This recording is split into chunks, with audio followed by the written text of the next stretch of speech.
Alright, y'all. Back again for my last and final video of today. This one is actually for Sunday, March 13th. It's Monday the 14th because it's 2 in the morning. But this is for Sunday. And I'm just going to put on another pair of shoes because I put on a different pair for every video. This is the pair I'm putting on for this one. Some of my faves. Again, another pair that is not very popular, not very popping as far as the resale market goes and popularity goes. It's not up there with any of that. It's really kind of one of those under the radar shoes that kind of just gets looked over. But one of my faves, like, great smell, great craftsmanship, extra laces, lime green. I mean, who would wear lime green like this? But these are the, I call these my Harley Davidson ones. And put these on for this video. These fit like a glove. Fit very well. True size, 9.5. Very comfortable. Love the patina look on them with the whole wear and tear. I like how that like faded. It's got like a little bit of glue going at the bottom. You know, it's not ashamed of being a little messed up. You know, it's got what you call wabi sabi. And they're comfortable as hell. I think they're so comfortable. I mean, after wearing all those pairs of Yeezys and now putting these on, I feel like I've died with the heavy. Sneaker heavy, that is. Haven't put these on in a long time, but definitely feel really nice.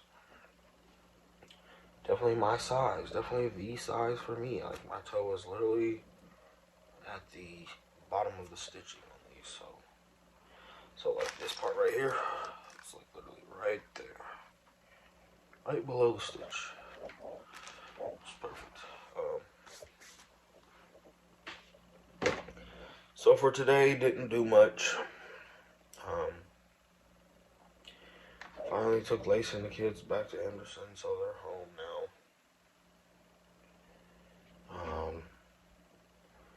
Which is, it's okay. I mean, it's good and it's bad. You know, we have understanding that it's a lot easier for us to do things separately as far as, you know, getting things accomplished and being able to get things done in that sense.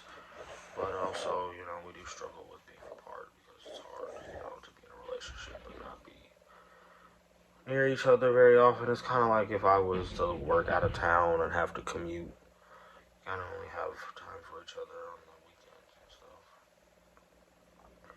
But I mean, that's not a big deal to me. I'm not really upset about it because I know it's for the best. And I think, you know, me and her are getting better about keeping our eyes on the prize as far as why we're doing this, because sacrifices have to be made. And it's something we understand pretty well. Right now I'm just uploading the vlog 71. Just finished recording that. I always struggle with figuring out what the word of the day should be. I don't know why. I just randomly think of it and just write it down. And here lately it's been kind of hard.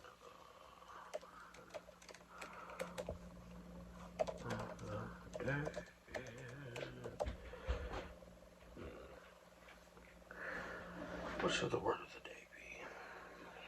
Maybe I'll try to find the word off of a Jordan word box.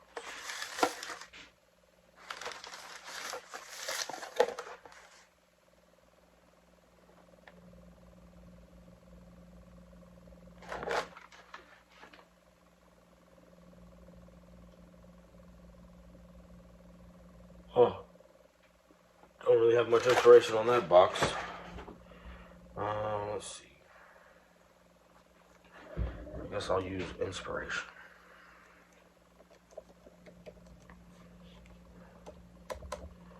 And I'll do that.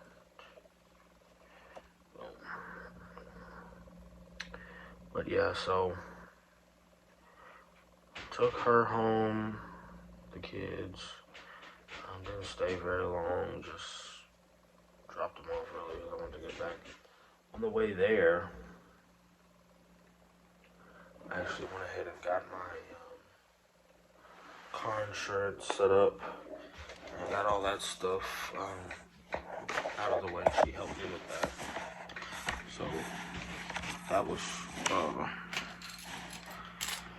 a responsible thing to do.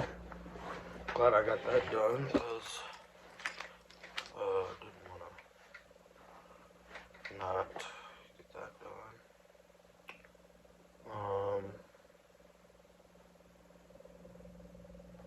Really like wearing these. These are way different experience than those Yeezys. I have to start wearing Jordan 1s in my resolutions videos, just so I feel like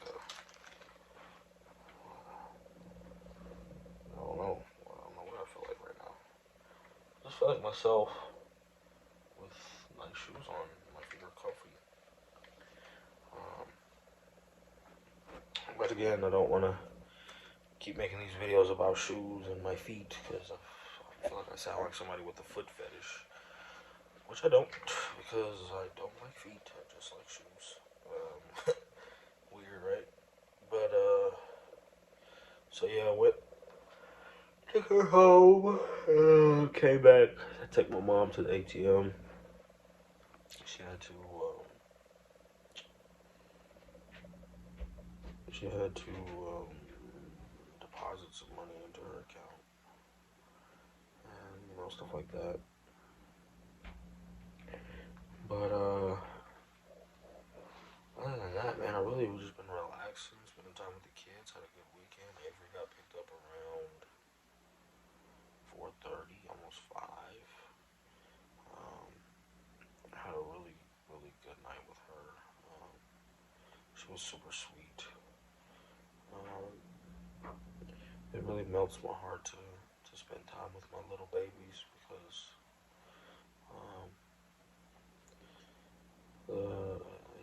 it's true what they say that like you get 4 years of little babies, little kids, and then it's over. And they're new people. It's like they turn into a new person every day. And that's exciting, It's exciting to get to know a new person every day and have a new experience with these kids every day and stuff like that. I mean, I love it. But I hate seeing them grow up so fast, that breaks my heart. But it's part of the process, especially with my daughter. It's like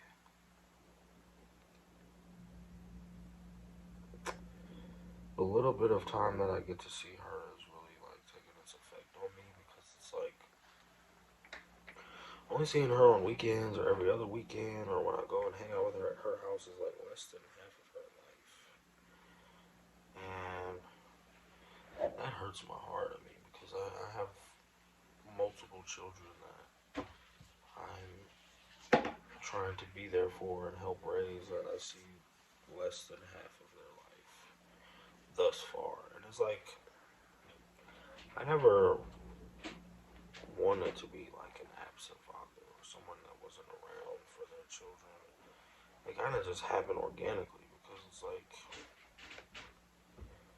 not just the fact that I have so many other children, it's like the fact that as a man, like you have to be like a provider, like you have to be able to, have things and have resources to give them things that they need and want. You can't really get that from being with them all the time. It's like you really start to feel the effects of what the consequences are of not being like situated with their mothers. Like it causes both of you to live like in a distressed parenting situation. And it's not impossible. I mean, there are really healthy co-parenting environments that I'm proud to say I'm a part of, but there's also those really toxic ones too that come about randomly or hypothetically. But it really resonates with me with my daughter because I just feel like the vulnerability of a female or a woman in today's society is it's heart wrenching, to think that all this time I've kind of roamed through life, not really giving much thought to how a woman's life is lived in a man's world and how men are kind of ruthless to the opposite sex. And it's like seeing how other men are towards women really makes me kind of like readjust my focus and readjust my attitude because like I see the kind of world I'm living in is not going to be forgiving to my daughters because they're girls or because they're my daughter. But it doesn't make me want to make them stronger, tougher for this world. It just makes me want to protect them more. And I don't know if that's a fatal flaw or if that's something that I'm just going to have to learn how to adjust myself to because I know they're going to have to, toughen up for the world, but I don't want the world to make them like someone else because of how ruthless it is out here. And like, I know a lot of men who are like only out to get what they can take from any and every woman that comes across their path. And it's like there's a surplus of men like that. And I know that because, I mean, at a point in time, I was one of those men that was just like, I wanted this, that, and the other from any woman and anything else I didn't care about. And not that I was proud of that, but that was before I really had a true understanding of, well, not really a true understanding, but any kind of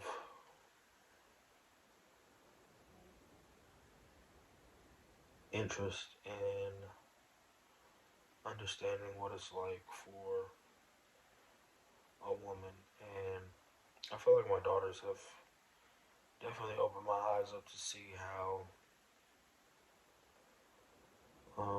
the world is formatted and programmed for a woman. And I heard something before that I was reading, and it was like, if you want to really know what it's like for someone who has it hard in the world, ask a woman. And I believe it, I do believe that, life is a lot more difficult for women. And I do feel like it sits differently on my conscience of how things and how times are for my daughters because um, I don't worry as much about my sons. I feel like it's not that life is easier for them because they're males. I just feel like they have more natural strength to handle life being males. And I know genetically that if someone like me who had no male role models, none, can sprout roots and grow, a foundation for himself in today's world, so can they. They have everything that they need genetically, hereditary. They've received all that they need. And it's not that I just want to, like, let my sons go by the wayside, but it's just like, I feel like every woman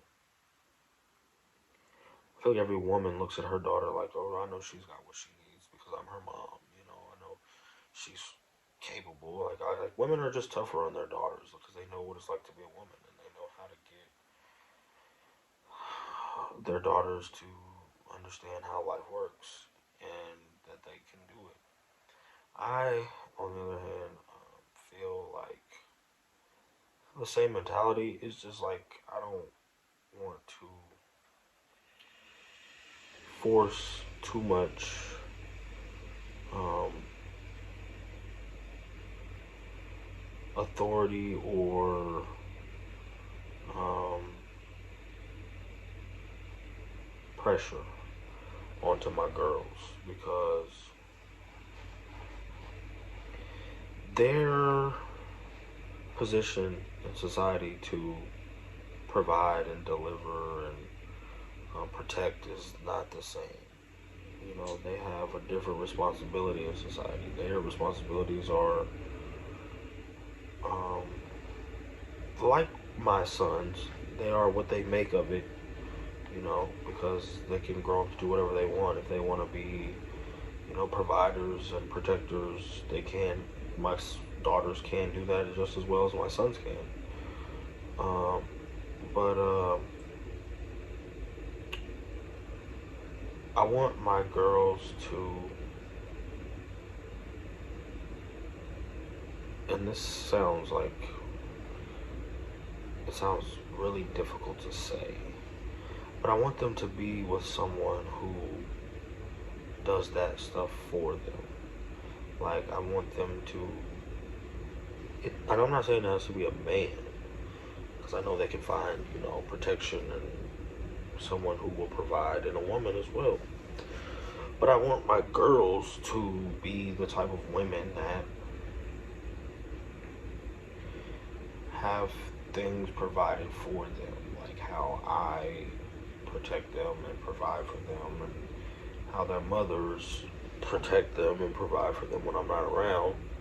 I want them to have that throughout their life. Like, I feel like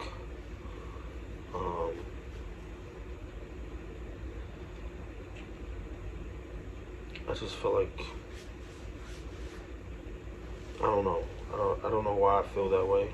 Now that I'm hearing myself say it, I feel kind of weird about it because it's like I want them to grow up with a crutch, which is not what I'm trying to say, but it's how it sounds now that I've said it. But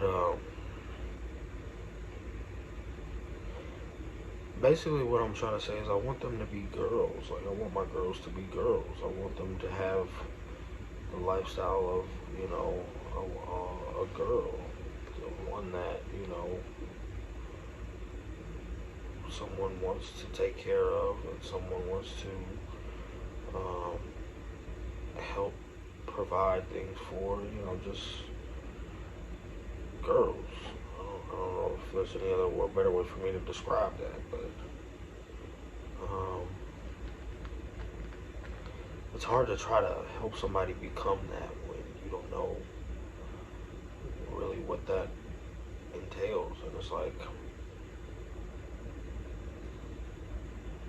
I know their mothers can teach them, but it's like,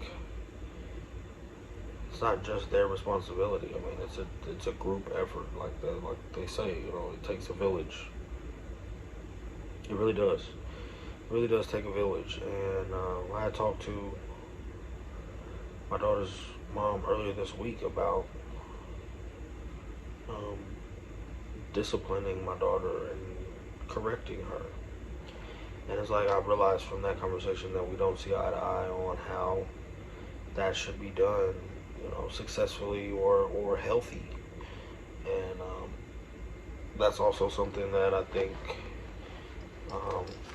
should be talked about in a lot of different conversations, in a lot of different environments, as far as, you know, my parenting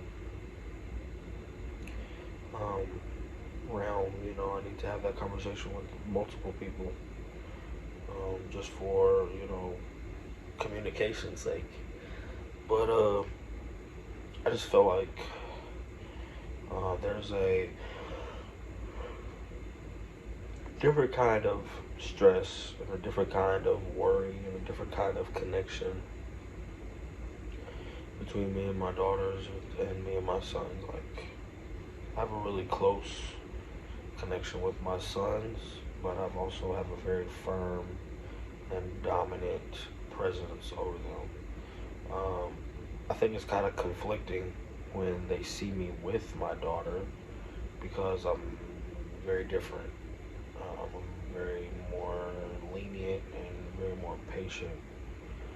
I'm also more attached to her as far as like um, physical contact. Like she likes to cuddle with me and talk to me and touch my face, and she she's very open about how she feels and the questions she wants to know answers to. One thing she does that kind of me and her go back and forth with is she likes to ask why to everything. Why? And at some points, that gets on my nerve, and I tell her, as I tell the rest of them, don't ask me why, because I said so is why, because I'm your father is why. Don't ask why, because it's rude. And I think she understands how certain things she asks can be rude, but I also think that some of the other times she asks are just out of pure innocence and curiosity. But I also don't want her to feel like asking why to anyone is a problem, because I mean, like I said in other videos, I don't like when people treat me like I'm asking a stupid question. So if I treat my daughter or any of my kids like asking me why is a stupid question, then I'm putting out the same energy into the universe that happens to me that I don't like. So I've changed my perspective on that, and I've had a little more patience towards, the whole asking me why, questioning things that I say. Because, I mean, at the end of the day, these are still children we're talking about. These are still people that only learn what we teach them as parents. And one thing I don't want them to adhere to or get a firm grasp on is attitude, anger, resentment. I don't want them to have like a strong understanding for those aspects of not just my personality, but whoever they're around, when I'm not around's personality. I want them to have more innocent and understanding personality. I can very well see how um,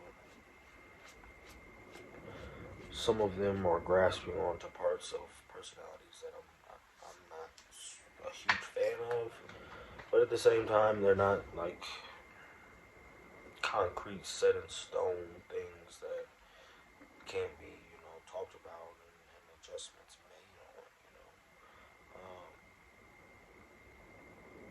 on. I've had a issue with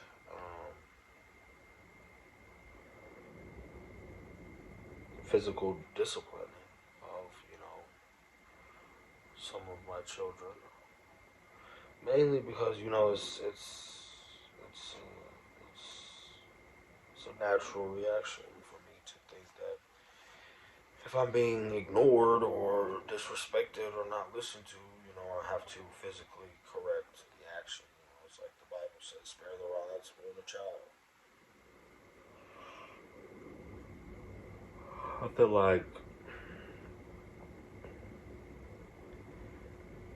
like there comes a time and a place when that's necessary.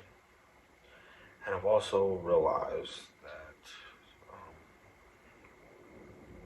in this process of maturing as a parent, that my voice and my actions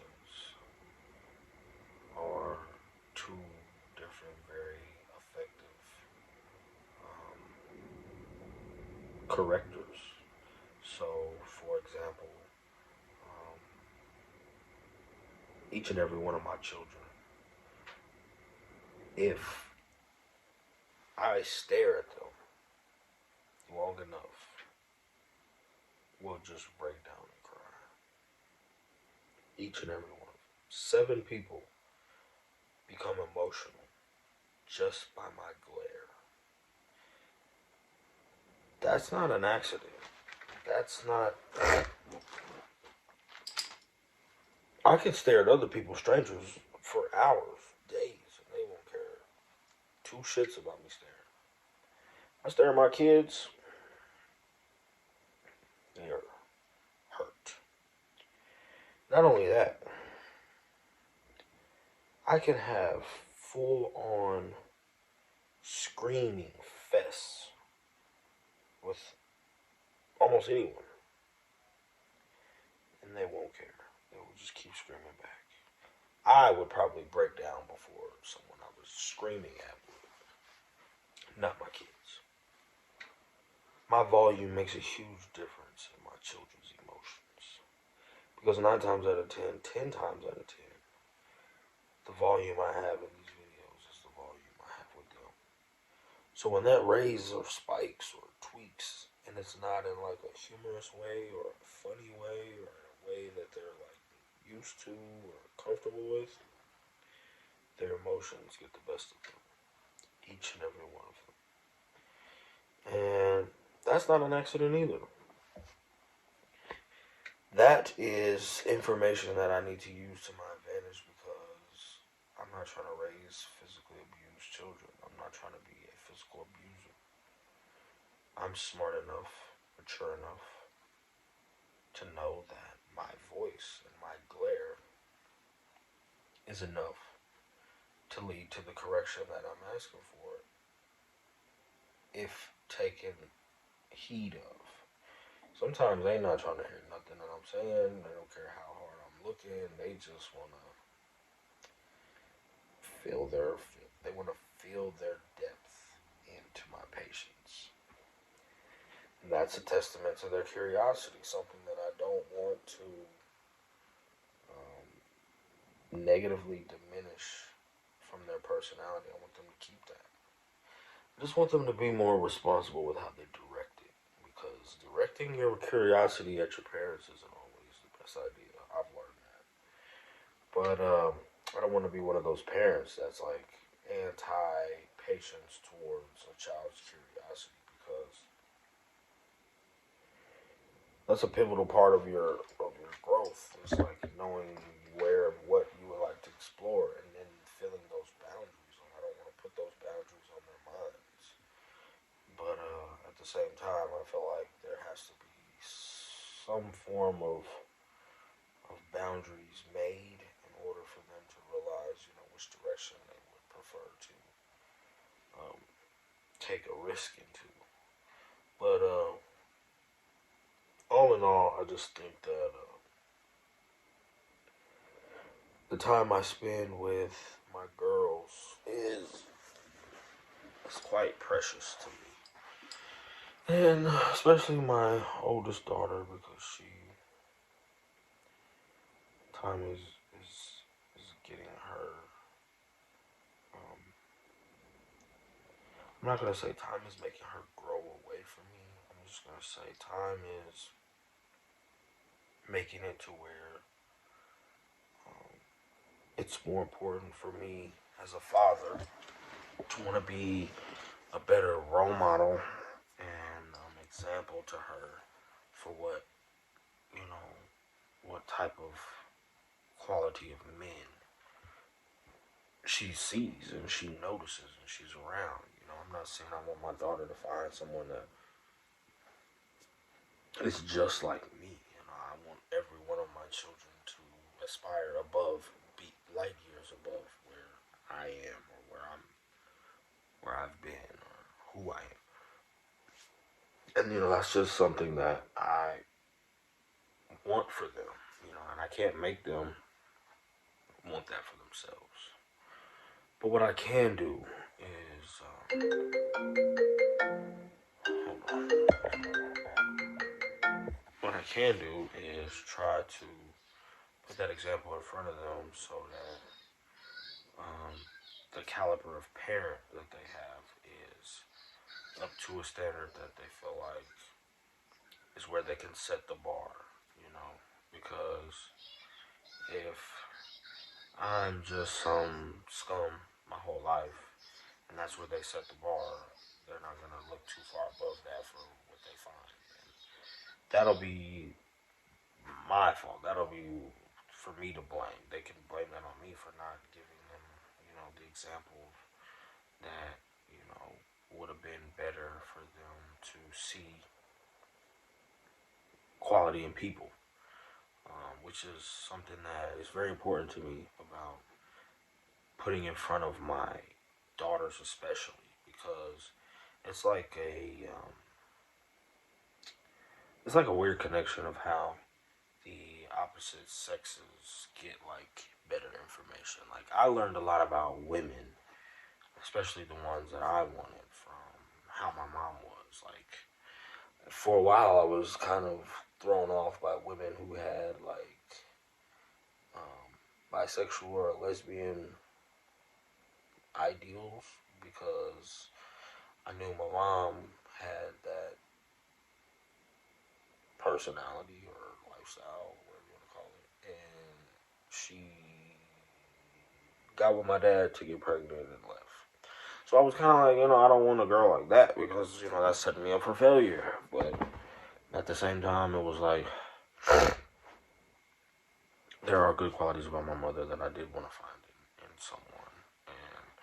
And honesty was a huge one, Honesty was something that I was definitely super thirsty for in whoever I found because, I seen how that was something about my mother that was super, I respected her a lot. Like, she's very honest. And I think that is something that, I've looked for in the people that I've been with because of how she was to me. Like her whole, being a lesbian thing and, her telling me all about how, how that worked for her or works for her. Well, worked because she's not like that anymore. Helped me to see, that being honest is something that is trust building. And I respect that a lot. So, with that being said, I'm going to go ahead and wrap up this last video so we can get some rest and call it a night. It's almost 3, right at the time I wanted to be done with this stuff. So, we are right on schedule. It feels good being on time, and we have just hit 33 minutes. But, I'm going to go ahead and get these pretty little doodle dandies. Still smell good even after they've been on my stinky feet. Get these little pretty doodle dandies back in their box and back to their crib for sleeping. And we will be back at you guys tomorrow, mañana. Number 73. This is 72. I don't think I said 72 in this one yet. Hey, it's all good. 73. Thanks again for watching, guys. As always, like, subscribe, tune in, and I'll be right back again with you tomorrow. Adios.